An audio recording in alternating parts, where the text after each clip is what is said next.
de casa, que o poder do Espírito Santo esteja com você. Nós pulamos um dia aqui do nosso estudo devido ao feriado do 1º de maio.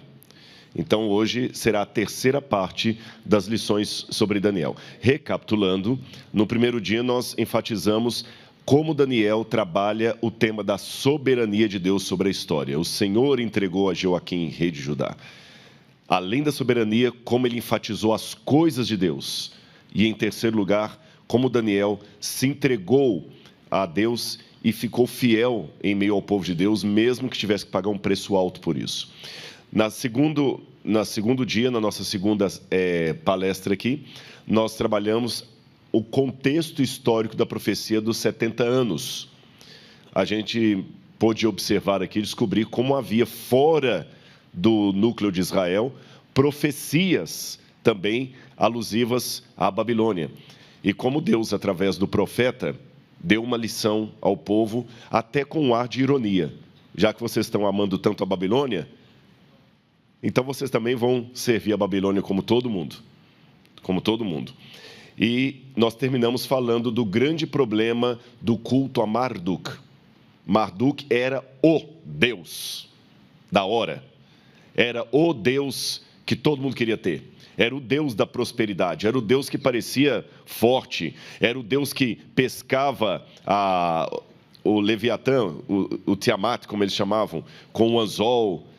Um Deus poderoso, até as estátuas de Marduk mostram sempre musculoso e tudo mais, o que parecia uma tremenda desvantagem para o culto hebreu, onde o Deus hebreu não podia ser visto, não podia ser adorado através de imagem, Jerusalém não parecia prosperar, a Assíria é que prosperava e agora a Babilônia indo no mesmo viés da Assíria, então por que adorar esse Deus?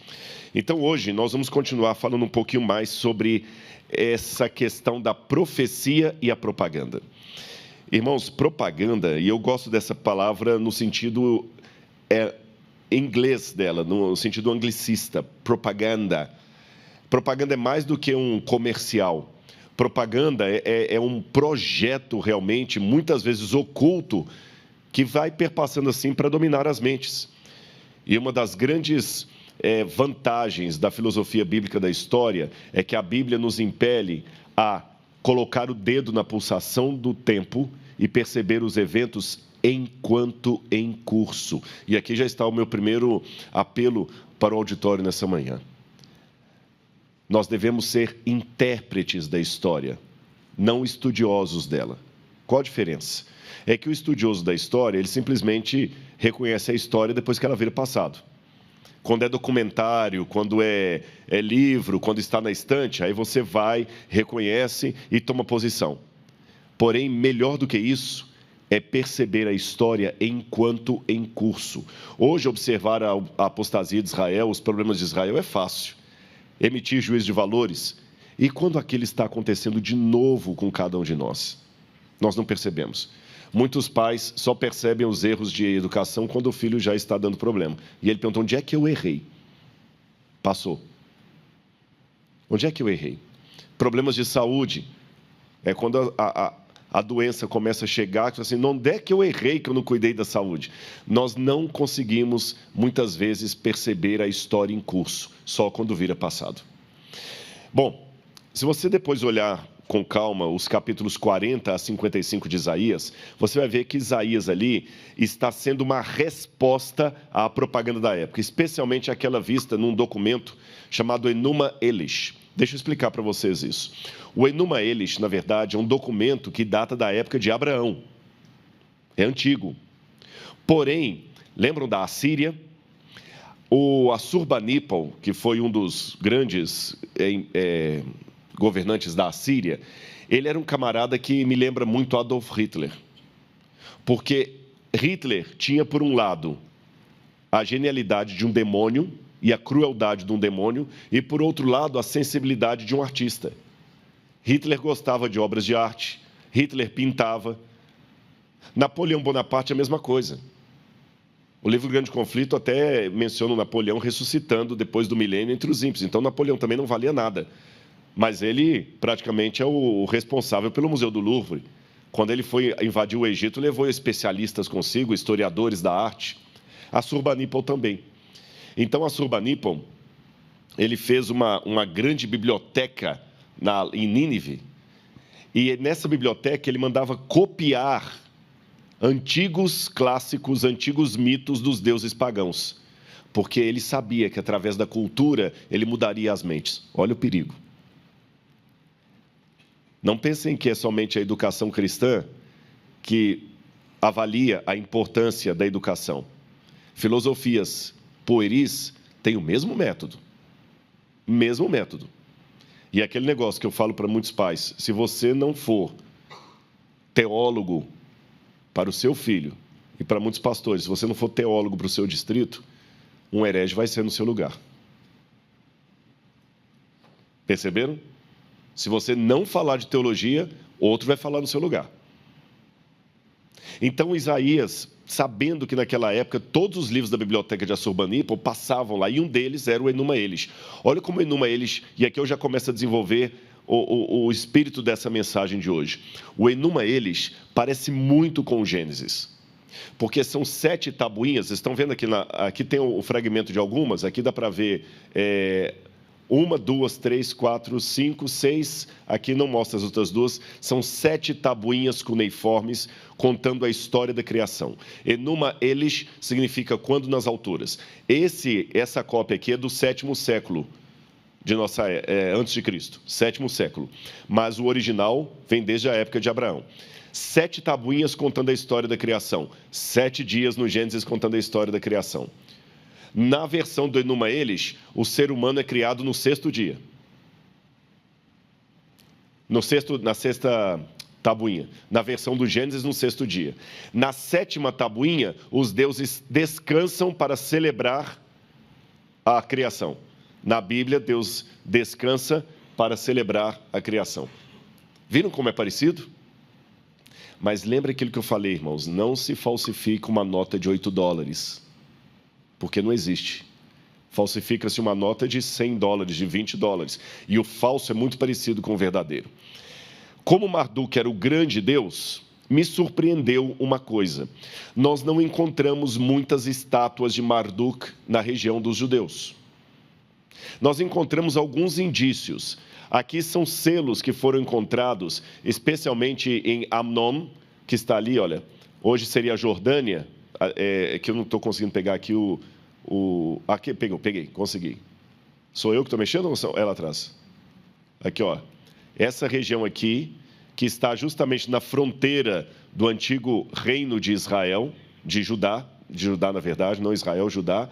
Aqui eles encontraram alguns selos, e quando você vê esses selos aqui, por exemplo, o selo D, o F, o A e o B, têm símbolos do deus Marduk. Quando você vê alguns símbolos, alguns elementos ali, são do deus Marduk.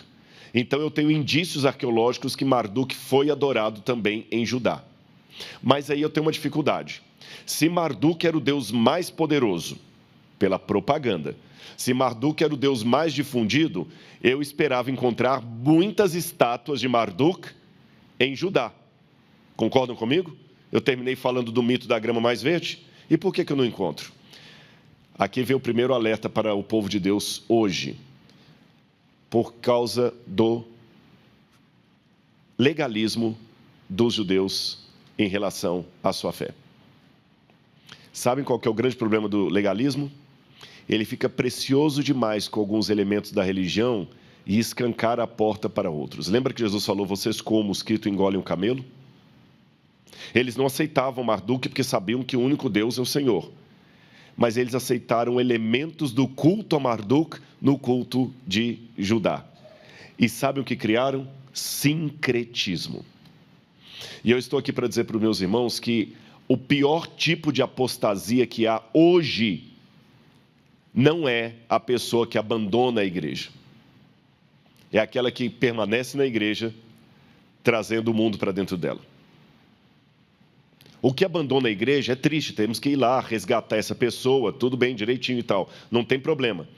Mas só que ele assumiu uma posição: eu não sou mais da igreja. Pode riscar o meu nome, eu não sou mais. Ele abandonou, ele assumiu uma posição. é mais claro, é mais óbvio. Aí, quando você tem uma programação especial, você manda um folheto, ora. Agora, o sincrético, ele não abandonou a igreja. Ele continua lá. Só que ele quer trazer o de fora para dentro da igreja. Essas estátuas que vocês estão vendo aí, são estátuas que demonstram as reformas religiosas que foram empreendidas ali em Judá e Israel. A reforma de Josias, a reforma de Jeú foi no norte, Josias e Ezequias. E essas estátuas, lá no Museu de Arqueologia do NASP, nós temos alguns desses ídolos lá, alguns de vocês tiveram oportunidade de visitar, e elas estão sempre quebradas. E a gente deduz que a cabeça quebrada é porque elas foram rompidas na época das reformas religiosas. Mas olha o sincretismo, que perigo. Nessa região que está apontada no mapa ali em vermelho, Quintilet Airud, eles encontraram esse vaso quebrado com desenho. Vocês conseguem ver que tem uma silhueta de algo desenhado ali? Meio apagado? Como eu fiz com a imagem de Nabucodonosor, eu vou colocar um desenho por cima para facilitar vocês visualizarem. Assim era o vaso. E sabe o que está escrito em hebraico ali em cima? Para Yahweh, ou Hashem, que a gente não sabe a pronúncia do nome de Deus, para Yahweh e sua Áshera. Áshera. Áshera, no culto cananita, era às vezes vista como esposa de El, mãe de Baal, às vezes é vista como esposa de Baal. E aqui ela é vista como esposa de Yahweh. Um Deus solteirão? Não, ninguém vai querer ouvir um Deus solteirão. Então, já que a gente não pode adorar Marduk, vamos tornar o nosso Deus semelhante a Marduk. Ele vai ter uma esposa. Tem até um livro do William Dever, a esposa de Javé, agora eu fugi o nome, a esposa de Javé, teve Javé uma esposa. Irmãos, pasmem, houve uma época de apostasia de Israel que eles colocaram uma esposa para Deus. Essa Áshera, ela era a divindade mais adorada feminina que havia naquela época. E tem até vou abrir uma notinha de rodapé aqui para sair de Daniel, só para dar um comentário para vocês. Lá no museu nós temos uma estátua de Yahweh, de Áshera, Azera, como está na tradução em português, eu não sei em espanhol se é Azera também ou se é Áshera. Aserá. Ela não caminhava com os próprios pés. Ela é sempre vista sem pés ou com vestido longo. Quando ela precisava caminhar, sabe como é que ela caminhava? Montada numa besta de carga. E sabe o que ela era? Uma prostituta. E tem um hino ugarítico, a Áshera, entrando no templo de El, para pedir que ele abençoe a construção de um templo e de uma estátua para Baal.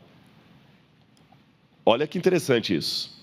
Ela entra no templo de El para requisitar que ele abençoe a construção do templo e da estátua de Baal, para que todo mundo possa adorar a estátua de Baal.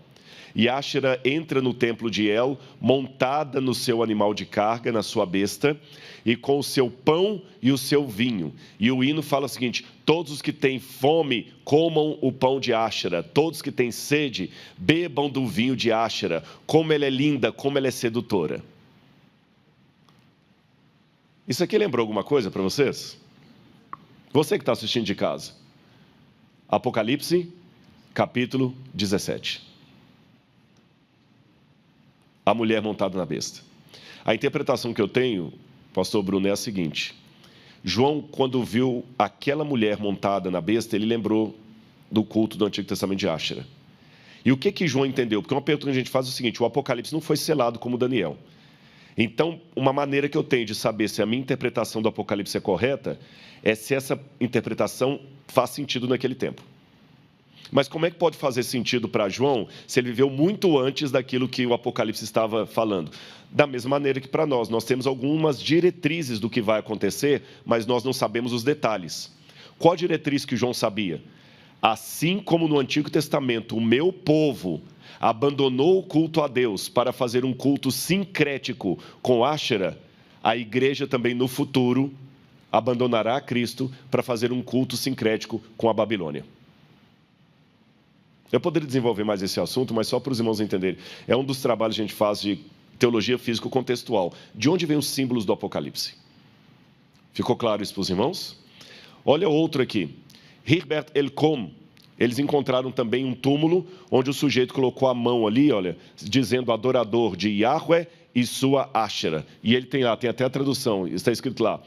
O príncipe Uriarro, ele diz assim, o príncipe Uriarro escreveu, bendito seja Uriarro por Yahweh e sua, está errado o português ali, e sua Ashera, pois de seus inimigos ele os salvou. Está escrito aqui em cima, nessa parte, parecem uns rabiscos, mas isso aqui é a inscrição hebraica. Paleo-hebraica, não o hebraico que aprende na teologia. Outra coisa que me chamou bastante atenção. Em 2020 ou 21, eles encontraram a 8 quilômetros do Templo de Jerusalém, pertíssimo, 8 quilômetros, um templo pagão.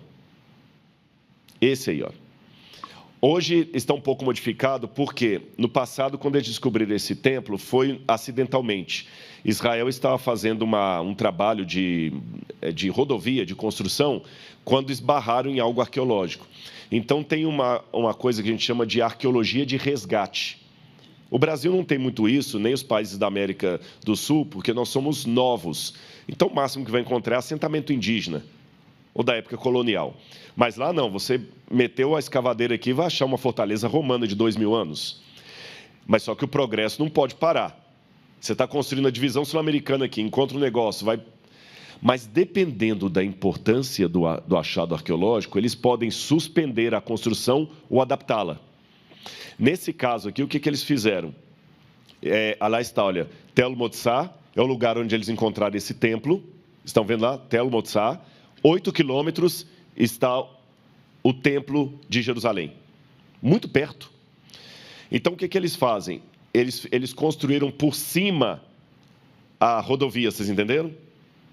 Fizeram uma ponte.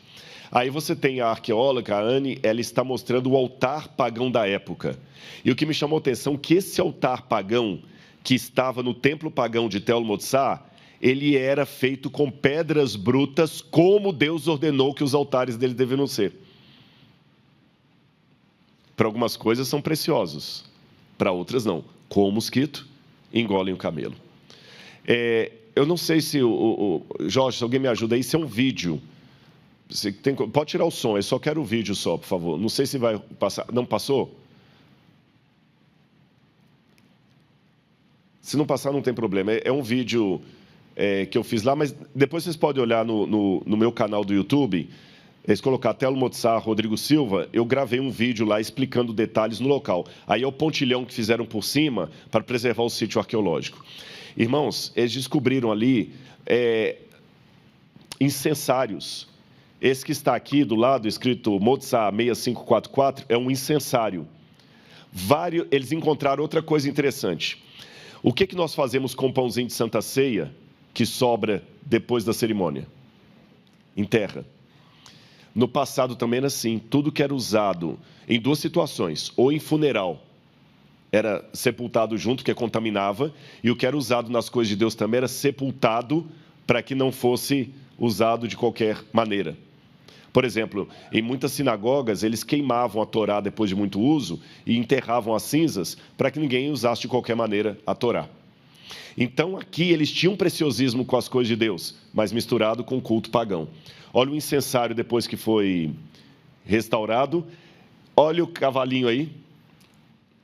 Alguns deduzem que esse cavalo pode ser ou de Baal ou da Áshera, porque não encontraram o que estava montado nele. Encontraram também essas estatuetas aqui agora. E nós estamos escavando em Israel, o NASP está tendo um time de escavação que a gente está fazendo em Israel, em Laquis. E o professor, que foi meu professor na Universidade Hebraica e que dirige lá, o professor Joseph Garfinkel, ele levantou uma tese muito polêmica agora. Eu não sei se concordo, se discordo, mas é uma possibilidade. Como eu falei no primeiro dia, a opinião do Dr. Jacques Ducan sobre Daniel e ser castrado ou não. O professor Joseph Garfinkel está acreditando que essas estátuas aqui, pequenas, sejam estátuas de Yahweh, que os judeus começaram agora a fazer estátua do Deus poderoso, e adorando ali junto com Áshera. Irmãos, aí vocês entendem por que Deus falou dos 70 anos. Aí eu entendo quando eu leio no livro de Jeremias falando assim: por que vocês agora estão apavorados? Subam aos montes. Eu não vou ler os textos aqui por causa do tempo, mas depois, se você ler Jeremias, aí você entende o porquê do discurso dele. Vocês vão queimar incenso nos altos? Vão agora procurar os deuses.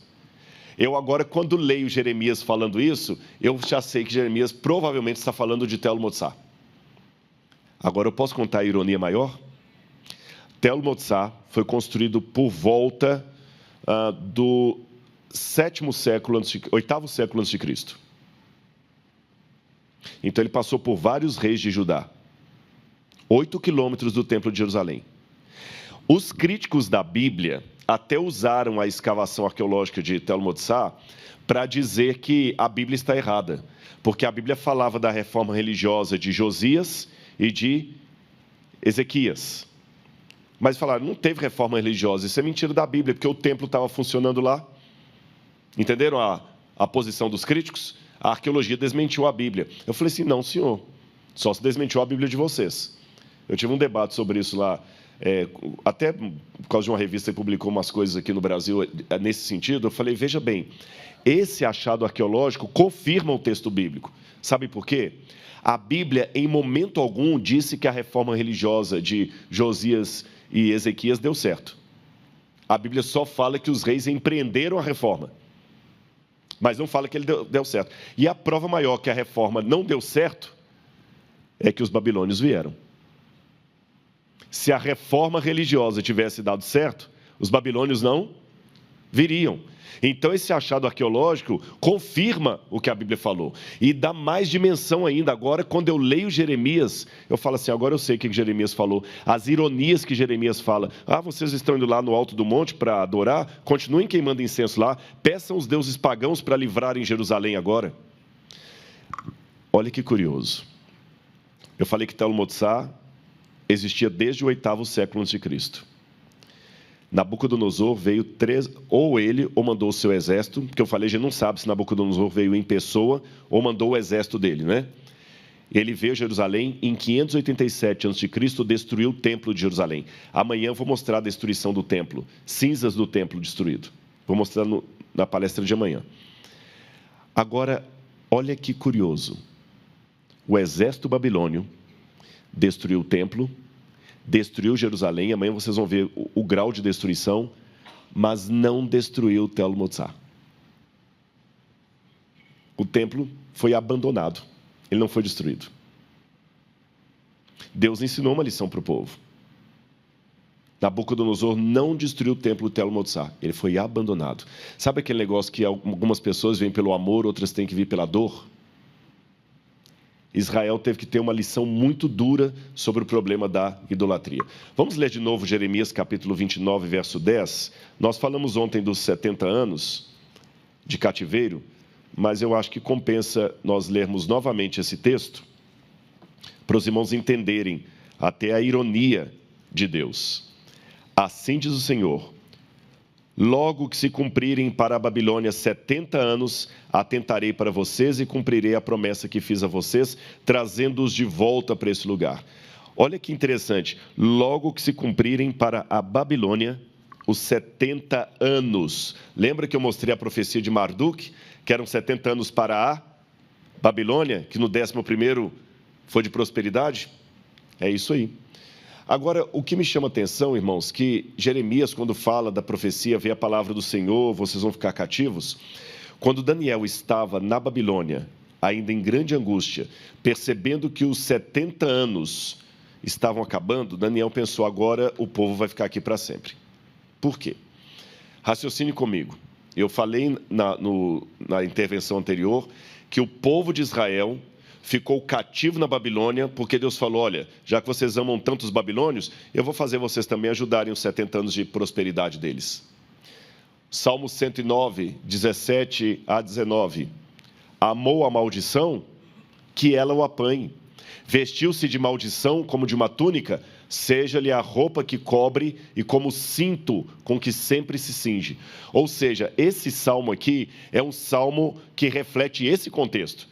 Ah, Israel, você quer isso? Eu vou te dar isso então. Você quer um mundanismo? Eu vou te dar um mundanismo.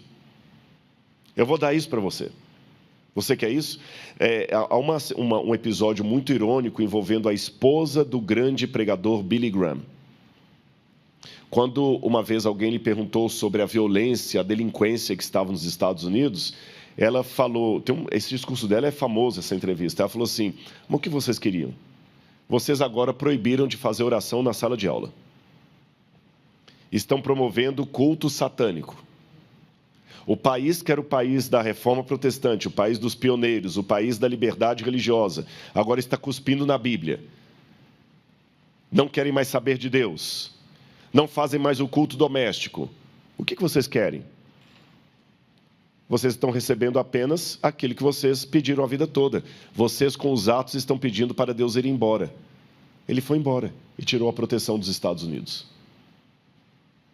Israel gostou tanto da Babilônia que foram para lá. Está gostando da Babilônia? Vai para lá. Sabe, vai morar com seu pai. Agora que eu contei isso para vocês, olha com que teor devemos ler Apocalipse 18, quando fala, caiu a grande Babilônia. 18 e o 14 também na mensagem angélica. Sai dela, povo meu. Eu sempre que pregava isso, e continuo pregando, não achei que estava errada a aplicação, a gente sempre fala dos sinceros que estão em Babilônia. E está certo, a aplicação é essa. Deus vai trazer os sinceros que estão em Babilônia para o povo remanescente. Porém, eu acho que tem uma aplicação não excludente, mas análoga anterior. É o seguinte, meu povo, saiam também do espírito de Babilônia. Sai dela, povo meu. Eu vejo duas aplicações hoje para esse texto. Para o que está na confusão de Babilônia religiosa, para que saia dela, e para aquele que, mesmo em meio ao remanescente, ainda está apaixonado pela Babilônia, apaixonado por Marduk, apaixonado pelas coisas de fora, querendo trazer o sincretismo para cá. Daniel, então, ficou tremendamente angustiado quando, no final dos 70 anos do cativeiro, ele viu que nada havia mudado. Aí Deus chegou para ele e falou, Daniel, fique tranquilo, meu filho. Eu vou ter misericórdia do povo. Eu vou ter misericórdia do povo. Quando Pedro, foi o sermão que eu preguei ontem na Igreja Central, perguntou a Jesus, Senhor, quantas vezes meu próximo pecará contra mim que eu o perdoe? 7 vezes? Qual foi a resposta de Jesus? Não te digo 7 vezes, mas 70 vezes 7. Na Bíblia, Deus nunca ordena algo que Ele primeiro não deu o exemplo. Antes de ordenar ao povo guardar o sábado, Ele guardou o sábado. Antes de ordenar o povo a amar, Ele amou. Antes de ordenar o povo a fidelidade, Ele foi fiel à promessa de Abraão, à promessa que fez Abraão. E quando Ele vira para Daniel e fala, Daniel, eu vou dar uma chance para o povo se arrepender. 70 vezes 7. 490 anos das 70 semanas. O que são as 70 semanas, se não? 70 vezes 7. O que Jesus respondeu para Pedro é uma miniatura do que ele mesmo estava fazendo pelo povo de Israel. Agora, como eu falei no início desse sermão, de nada adianta estudar a história se eu não me tornar um intérprete dela. De nada adianta estudar o passado se eu não colocar o dedo na pulsação do tempo e perceber os riscos que eu estou enfrentando hoje. O que nós podemos aprender sobre isso? Jesus ainda não voltou para nos dar uma chance de misericórdia. Mas a paciência de Deus tem seu limite. E quem sabe eu posso terminar hoje com um apelo para todos nós, incluindo com força esse que vos fala. Sai dela, povo meu, para que você não seja cúmplice dos seus delitos, nem participe da sua destruição. Porque Babilônia caiu. Sai dela, povo meu. E no culto de amanhã, nós vamos encerrar essas lições mostrando qual é a esperança do povo de Deus em meio à Babilônia. Que Deus abençoe a todos. Vamos ficar em pé e fazer oração?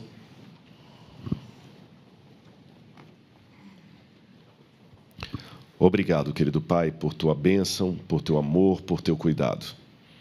Obrigado pelas lições que nós temos vindas da Bíblia Sagrada, o teu livro, inspirado, pronto para nos dar orientações, doutrinas, normas de vida e também o caminho da salvação, que é através de Cristo Jesus.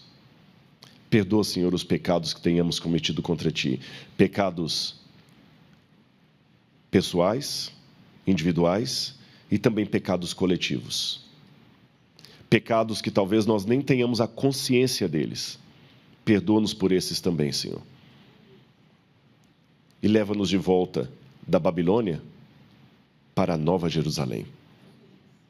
É o que nós suplicamos em nome de Jesus. Amém, Senhor. Que Deus abençoe a todos.